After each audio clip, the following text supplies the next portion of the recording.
नमस्कार, सुनैना मौर्य चैनल पर आपका स्वागत है। एक रक्षाबंधन गीत मैं सुनाने जा रही हूँ। आप लोग ध्यान से पूरा वीडियो ज़रूर सुनिएगा।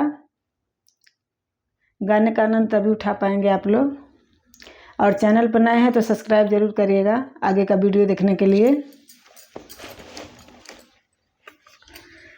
चाहे नीमन चाहे बाउर चाहे बकलोल बा, चाहे नीमन चाहे बाउर चाहे बकलोल बा, बहिना खातिन भाई वो करे जग में अनमोल बा, बहिना खातिन भाई वो करे जग में अनमोल बा।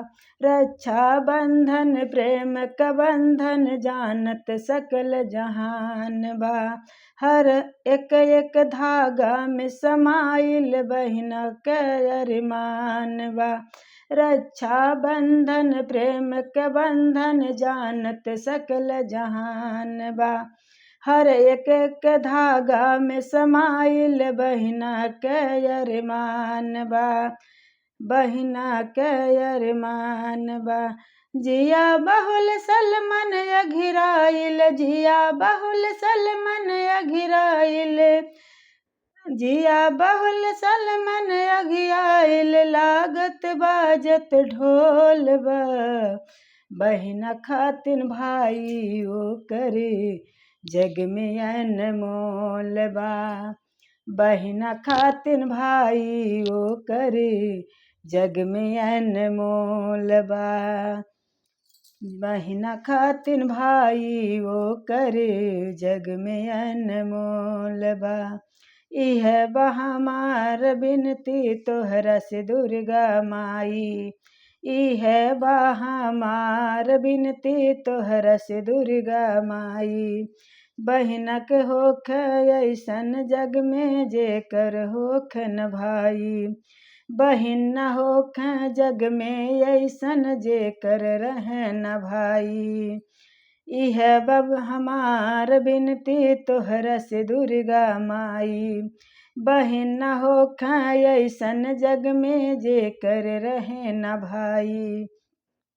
भाई बहन बहन भाई ओ भाई बहन बहन भाई से, भाई बहन से ई रिश्ता अनमोल बा, भाई बहन भाई ई त्योहार के मोल बा, बहिना खातिन भाई वो करे जग में अनमोल बा, बहिना खातिन भाई वो करे जग में अनमोल बा।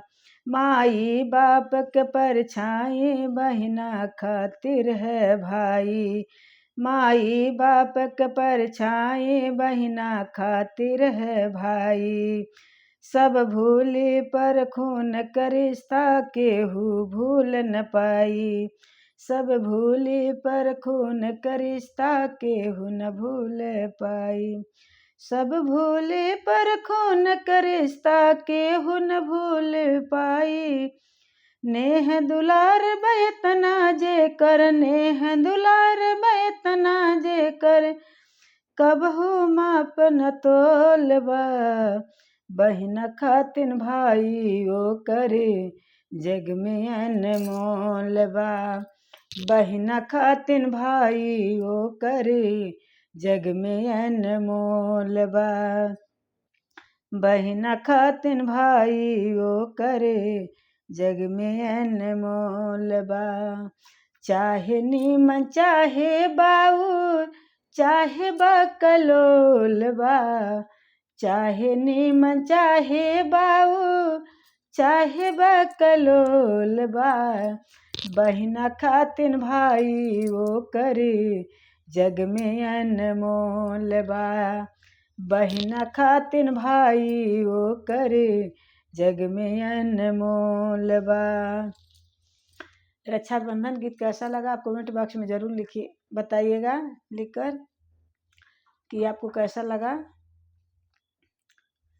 और वीडियो देखने के लिए बहुत बहुत धन्यवाद।